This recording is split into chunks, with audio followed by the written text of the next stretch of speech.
gostaria apenas de assinalar que, sendo um deputado federal, mando uma mensagem muito fraterna e de muito respeito ao Congresso Nacional. Tive a honra de integrar 2 casas parlamentares e desejo muito vivamente que aquela instância e a política, de um modo geral, continue viva, porque é de fato o coração e pulmão da democracia e capaz de atenuar ódios. Diferente do que alguns pensam, a hiperjudicialização da política é uma anomalia. Não é um sinal de vitalidade da democracia, é um sinal de falha da democracia no que se refere à instância política. Por que nós estamos aqui dirimindo leis, ações penais, conflitos partidários, ações diretas de inconstitucionalidade toda hora? É porque nós escolhemos, como impropriamente alguns chamam de ativismo judicial? Não, os feitos entram por estas portas, por essas janelas. E de fato, isso é uma contra-utopia. O Poder Judiciário não é instância de solução de todos os problemas do mundo, da sociedade, do mercado, muito menos da política.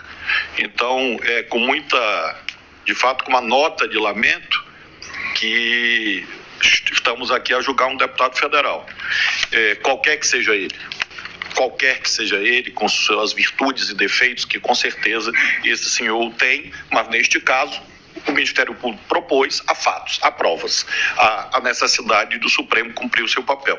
Do mesmo modo, aproveitando o ensejo, me dirijo às Forças Armadas, porque não há um julgamento das Forças Armadas, há um desejo de que as Forças Armadas cumpram a função preventiva geral do direito penal, mas quem conhece que o Brasil tem 9.000 quilômetros de litoral, do Oiapoque ao Chuí, que o Brasil tem 17.000 quilômetros de fronteira terrestre, pode achar que existe dessa instituição tão relevante para a democracia. E há, de fato, um desejo de que não haja mais, de fato, a necessidade da propositura de ações penais contra altíssimos escalões das Forças Armadas no nosso país. De um modo geral, claro, desejamos que os ditames da hierarquia, da disciplina, que estão no famoso 142 da Constituição, sejam de fato cumpridos em relação ao poder máximo, que é o poder civil.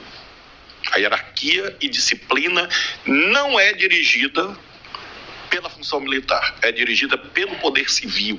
E quem diz isso é o artigo 142 da Constituição, poderes constitucionais. E é a partir dos poderes constitucionais que se estrutura a cadeia de comando e insta os conceitos de hierarquia e disciplina. Eu homenageio também, senhor presidente, o professor Dr. Paulo Gonet, titular da ação penal, o fez com caráter técnico, discrição, respeito aos direitos fundamentais e, sem dúvida, cumpriu, na minha perspectiva, muito bem o seu papel, sem histrionismo, sem virulência, mas com ponderação e assentado no parâmetro das leis. E por isso eu homenageio Vossa Excelência.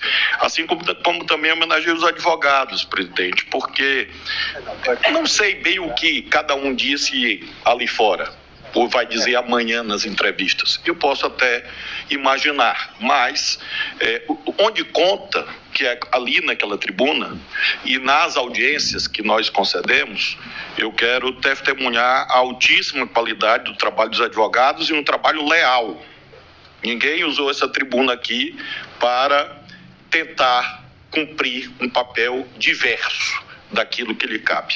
E por isso eu homenageio todos os advogados e advogadas que participaram. Presidente, também saúdo Vossa Excelência, o presidente Zanin, sobretudo pela serenidade. Eu creio que Vossa Excelência já nasceu nessa cadeira, acho que foi talhado para ela, pela serenidade, pela tranquilidade que passa, mesmo nos momentos mais difíceis. Eu, por exemplo, estou muito feliz que lhe fiz sorrir, porque Vossa Excelência é quase impassível e isso é uma virtude nesse caso. Do mesmo modo, eu homenageio meus professores, Carmen e Fux, com quem sempre aprendo, desde que aqui cheguei, sempre faço alusão respeitosa a ambos, porque, de fato, desde os primeiros passos profissionais, eu os admirava e lia suas obras e assistia suas palestras. Para mim é uma honra aqui estar.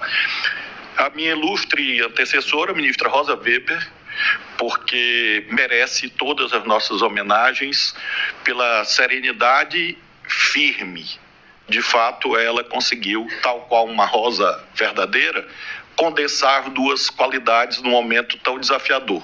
Ela teve o caráter aparentemente frágil, mas ela soube também usar os espinhos, que são a marca da figura da justiça: balança e espada. Acho que a Rosa Weber foi, num momento difícil, uma boa manejadora de ambos os instrumentos. Agradeço ao presidente Barroso, que nesses 2 anos que aqui estou, e aí, ministro Alexandre, Vossa Excelência reverencia a ministra Carmen, eu reverencio a pessoa que eu conheço há mais tempo nesse colegiado, que é o ministro Barroso, desde 1995. Tenho a alegria de aprender com ele sempre, e a sua presença aqui diz muito sobre o seu caráter, porque mostra que há uma dimensão de institucionalidade na sua presidência, e eu particularmente me sinto muito confortável no julgamento difícil, dificílimo, ter a presença de Vossa Excelência aqui. Assim como também agradeço a presença do ministro Gilmar, meu professor, de fato, há muitas décadas, trabalhei junto com ele vários projetos, é de fato um decano que imprime autoridade a essa função, mas eu quero, ministro Alexandre, até em homenagem a Vossa Excelência, e concluo, destacar a figura do nosso decano de antes, do Celso de Mello, que tem sido muito leal com esse tribunal. Há pessoas que envergam esta toga e, quando a deixam, se dedicam a atacar e agredir o tribunal. Isso é uma deslealdade institucional, porque todo mundo que aqui passou com suas virtudes e defeitos, posto que esse não é um tribunal celestial.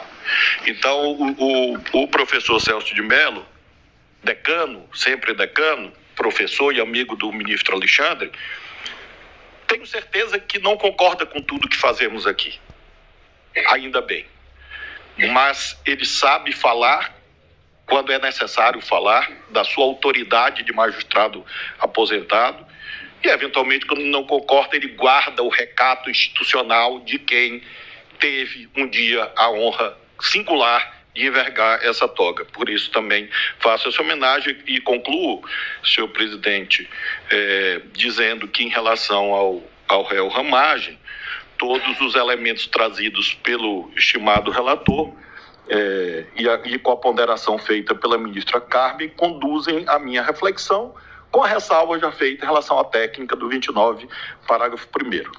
E a esta adesão ao trabalho e às sugestões do eminente relator mostram, de fato, a admiração que eu tenho pela sua figura firme, corajosa e, ao mesmo tempo, fiel ao caráter técnico da nossa função. É falso, é mentiroso, todo discurso no sentido de que aqui o ministro relator se ouve com uma indevida utilização de critérios políticos. Isso é uma mentira. E é uma mentira que deseduca a sociedade. Normalmente, quem faz esse discurso dessa hermenêutica exótica são os que, de fato, politizam os julgamentos. É como se fosse uma metáfora bíblica do lobo e do cordeiro. A pessoa aparentemente é uma coisa, mas na verdade é outra.